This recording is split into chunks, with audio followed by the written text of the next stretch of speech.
المانجا عجبني شكلها في السوق، قلت اما اعمل بيها حلا بارد قبل ما يدخل الشتاء.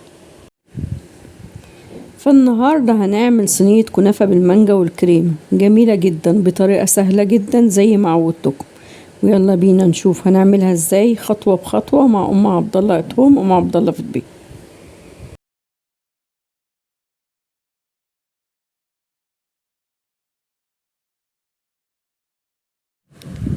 السلام عليكم ورحمة الله وبركاته. المكونات اللي هنحتاجها بسيطة جدا، وهنحتاج للصينية دي مانجاية واحدة بس، وبرضو على حسب حجم المانجا اللي هتستخدميها وكمية المانجا اللي بتحبيها تكون موجودة. ومعايا ربع كيلو كنافة، الكنافة دي كانت عندي متفرزة، بطلعها تفك براحتها وبعدين بستخدمها. وللشربات هنحتاج كوباية مية وكوباية سكر ونص ليمون. وللكريمة نحتاج كوباية كريمة لباني 100 جرام وكوباية ونص مية ساقعة متلجة، نص كوباية سمنة وممكن ربع كوباية بس، ودي لتحمير الكنافة مش أكتر. لطبقة الجيلي هنحتاج كيس جيلي مانجا. وأول حاجة هنبدأ نعملها هنجهز شربات الكنافة، لأن احنا هنستخدمه بارد أو دافي شوية عشان الكنافة تبقى مقرمشة، فعلى ما نعمل الكنافة يكون برد براحته. بنجيب حلة ونحط فيها كوباية المية الأول، بعدين بنحط عليها السكر، والخطوة دي مهمة جدا عشان الشربات ما يسكرش منه، ونقلبهم مع بعض لحد ما يدوب السكر. بنحطهم على نار متوسطة لحد ما يغلي، وأول ما يغلي بنهدي النار وبنحسب له 5 دقايق بس بعد الغليان، عشان احنا عاوزينه شربات خفيف. وهو بيغلي كده بنحط له نص ليمونة ونحسب له الوقت مظبوط، بعدين بنطفي النار. وده الشربات بعد ما خلص وهو خفيف زي ما انتوا شايفين، بنسيبه على جنب على ما نجهز الكنافة. بجيب الكنافة بعد ما سبتها تفك براحتها، وببدأ أفركها مع بعضها وأقطعها قطع صغيرة زي ما بعمل في الفيديو. وطبعا لو جبتها كنافة طازة هنعملها بنفس الطريقة، وبنفضل نفككها لحد ما تبقى معانا بالشكل ده. بعد ما قطعناها كلها قطع صغيرة وفكناها من بعضها، نحط عليها نص كوباية السمنة ونقلب الكنافة كويس مع السمنة لحد ما الكنافة كلها ما تبقى متغطية بالسمنة. والأفضل نجيب صينية كبيرة عشان نحط فيها الكنافة وتبقى مفرودة فيها كويس، وما نحتاجش نقلبها كتير وهي في الفرن. بنسخن الفرن لمدة 5 دقايق على 200 درجة مئوية. نحط صينية الكنافة على صاج الفرن لمدة 5 دقايق لحد ما تتحمر من تحت من غير ما نقلبها. بعدين بنطفي الفرن ونحطها تحت الشواية لمدة 5 دقايق لحد ما تتحمر كلها من فوق وتاخد لون ذهبي محمر.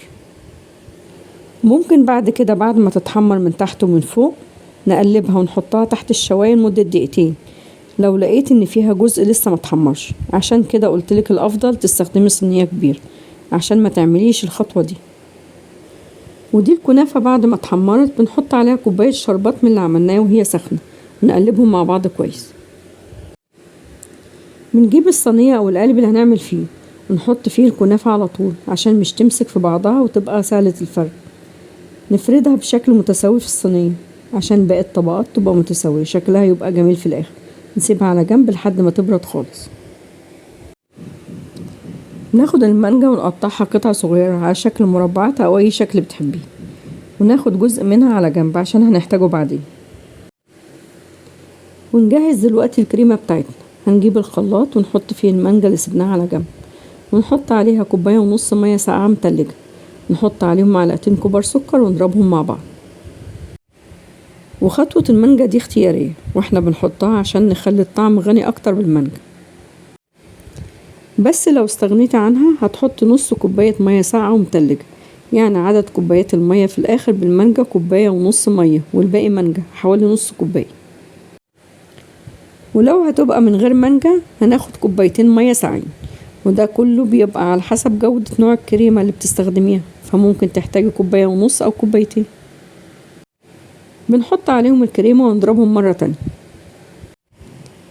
بنجيب الكنافة بعد ما اتأكدنا انها بردت تمام عشان ما تسيحش الكريمة، ونفرد الكريمة على وشها بطبقة متساوية وندخلها التلاجة على ما نعمل اخر طبقة. بالنسبة لسكر طبقة الكريمة هو كان مظبوط، وانتي بتدوقيها وتشوفيها محتاجة ولا لا، وشوفي برضو لو المانجا كانت مسكرة عشان ما تبقاش مسكرة بزيادة. وقبل ما ندخلها التلاجة بنحط مكعبات المانجا على وش الكريمة نوزعها بشكل متساوي بحيث تغطي وشها كله. بعدين نغطيها وندخلها التلاجة لمدة ربع ساعة على ما نعمل آخر طبق. وآخر طبقة معانا هي طبقة جيلي المانجا. بنحط باكت الجيلي وعليه كوباية مية سخنة وندوب فيه الجيلي كويس. ممكن نحط عليه معلقة سكر كبيرة عشان مزازة الجيلي، وده اختياري. بعد ما بندوب الجيلي في المية السخنة بنحط عليه كوباية مية ساقعة متلجة. واحنا بنعمل الطبق دي عشان بجانب انها بتدي طعم الكنافة، فهي بتحافظ على المانجا من انها تغير من لونها وطعمها لو سبتيها يومين في التلاجة، ولو هتتاكل في نفس اليوم تقدري تستغني عنها خالص. بنحط الجيلي على المانجا وبنغطيها بالجيلي كويس. نحط الصينية في التلاجة لمدة ساعتين على حسب تلاجتك، او لحد ما طبقة الجيلي ما تتماسك. ودي صينية الكنافة بعد ما طلعت من التلاجة.